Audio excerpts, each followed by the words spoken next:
very good morning to you and welcome to the very first edition of Business Splash for this week on Splash 105.5 FM, the Integrity Station. I am Charity Jerome. In this package, we have for you stories on Nigeria's GDP, Nigerian Port Authority, electricity, NAFDAC, Ibara Dry Port, the Lagos Chamber of Commerce and Industry, as well as some stock reports. But first, the headlines. Nigeria's GDP records 0.51% growth in 2021 first quarter. House of Representatives to bar NPA, NCC, NIMASA from spending revenue. Naira falls to 485 naira per dollar. Bureau de change warns speculators of losses, and NAFDAC destroys 515.73 million naira worth of unwholesome products in the Northeast. Details of these and more coming shortly.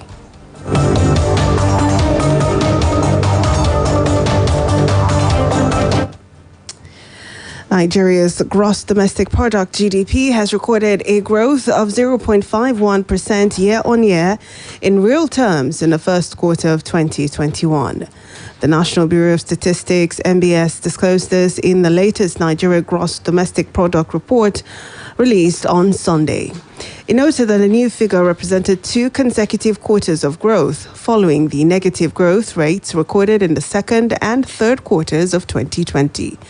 The rate of growth recorded in the first quarter of 2021 was slower than the 1.87% rate recorded in the first quarter of 2020. However, the figure was higher than the 0.11% recorded in the fourth quarter of 2020, indicative of a slow but continuous recovery.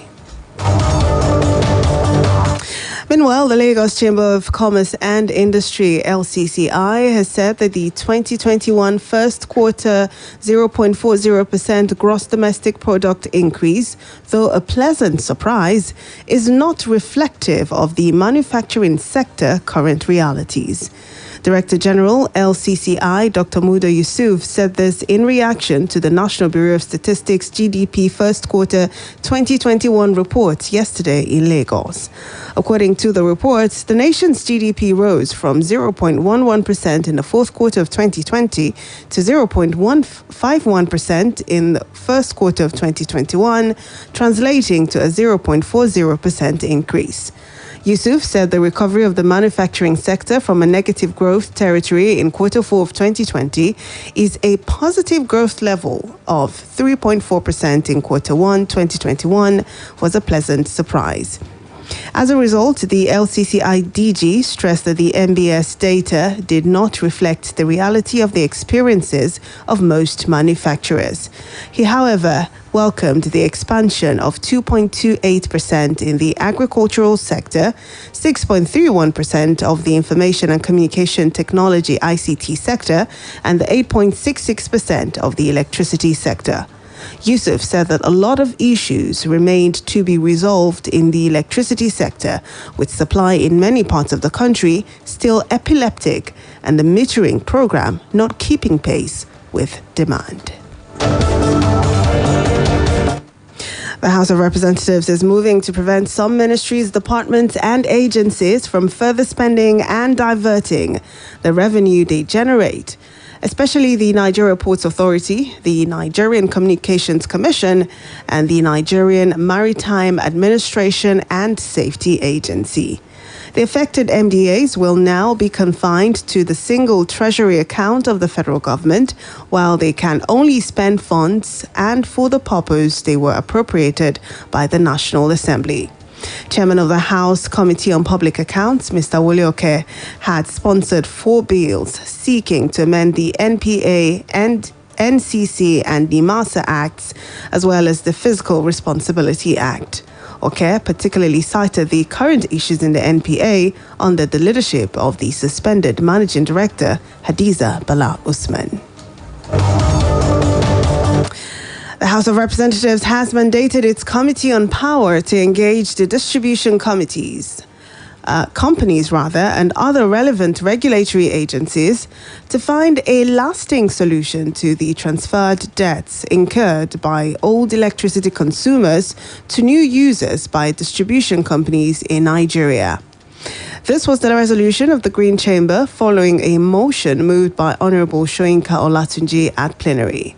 The lawmaker, while expressing worries over the situation, says if nothing is done to curb the act of transferring debts incurred by other customers to new customers, the latter would continue to bear the burden of paying for electricity they did not consume.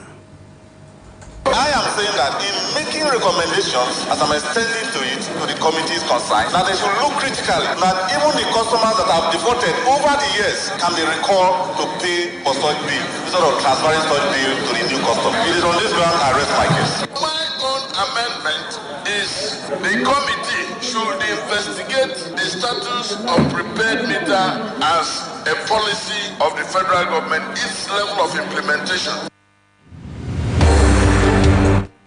The House, however, directed the Committee on Legislative Compliance to ensure compliance and report back within 4 weeks for further legislative actions. In other news now, the federal government has assured the Ibadan Dry Port would be completed and fully operational before the expiration of President Muhammadu Buhari's tenure in office. Minister of Transportation Rotimi Amechi gave the assurance in Ibadan during a visit to Governor Seyi Makinde at the Agodi Government House, Ibadan, while on assessment tour of the port. Correspondent David Bello reports that the minister's team was accompanied by Governor Seyi Makinde to inspect the ongoing Ibadan Dry Port, Moniya Ibadan, in Akinyele local government area of the state.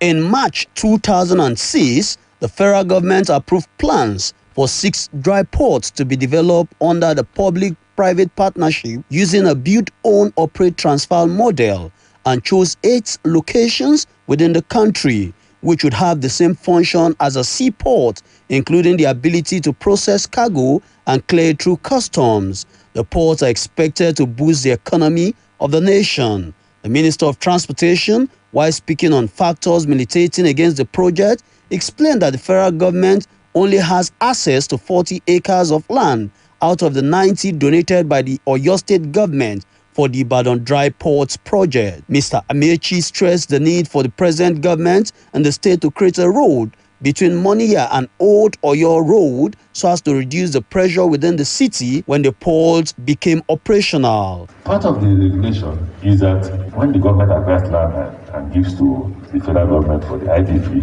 the state government will provide infrastructure. That infrastructure includes link road that will exit to Ibadan Oyo Road.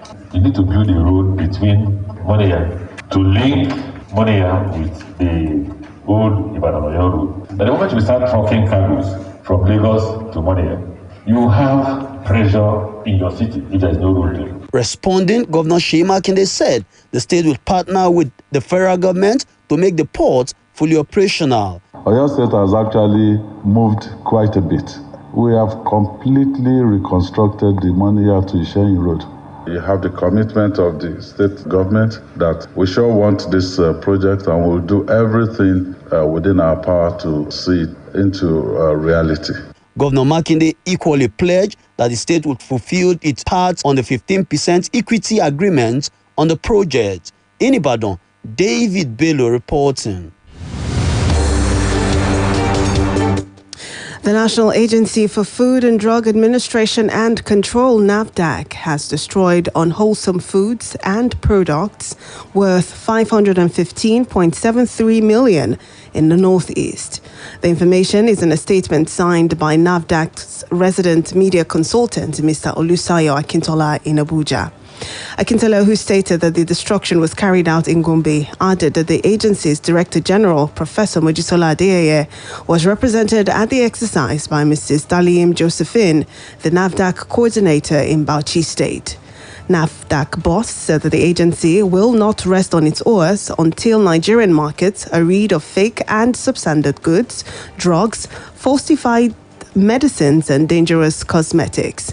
Adeyeye said that the exercise commenced with the receiving of the items for destruction from the northeast zonal states of Gombe, Borno, Yobe, Adamawa, Bauchi and Taraba states.